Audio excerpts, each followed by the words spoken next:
Georgia State, listen, we root for all 138 teams, right? That's kind of our thing on this show. We want to make everybody's team feel special, give you the optimistic case. Now, that being said, we do have to call a spade a spade. Last year was terrible for Georgia State. Del McGee did not do very well in a 1-11 campaign.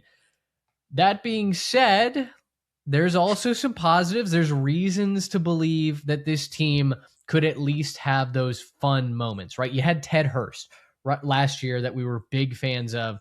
That was kind of where we planted our flag with the Panthers.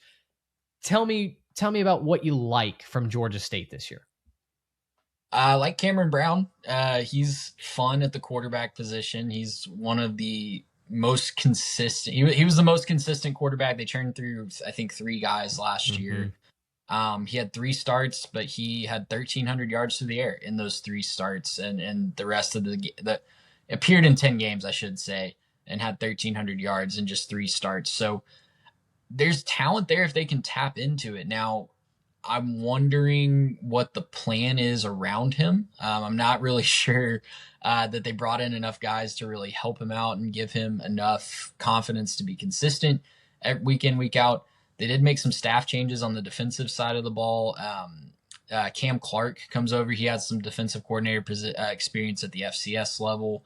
And then John Hainline was the defensive coordinator at Youngstown State. They recently had a pretty big turnaround as a program. They're back in the FCS playoff contention under his watch. So they're at least trying to make some changes. And that defense, Mitch, can't get much worse. It was 133rd in the FBS last year in total defense.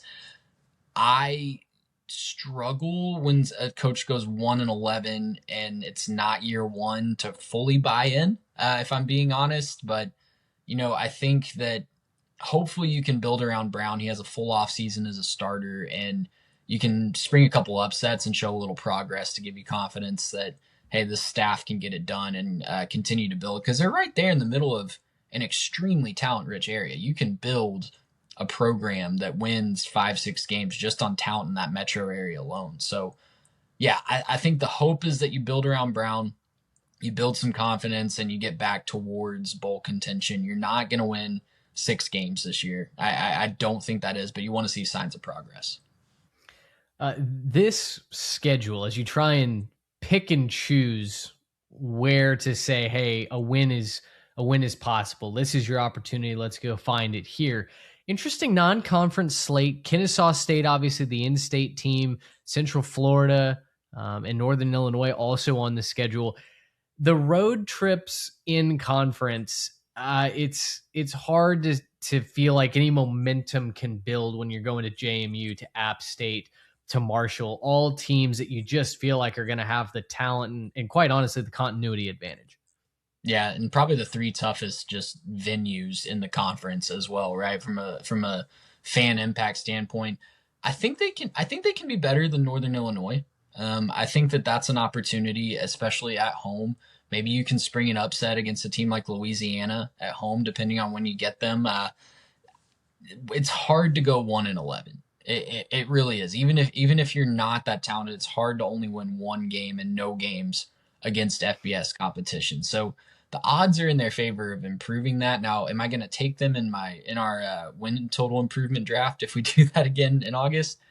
I don't know. I might let somebody else take that gamble. But I do think that there are small signs for optimism that they can be a little bit better this year. Well, listen, we appreciate you making the effort. I know Georgia State fans are looking for reasons to get excited about the year. And you just have to find those little nuggets. Hopefully guys that you can build around, go win a couple of games and have a nice story at the end of the season.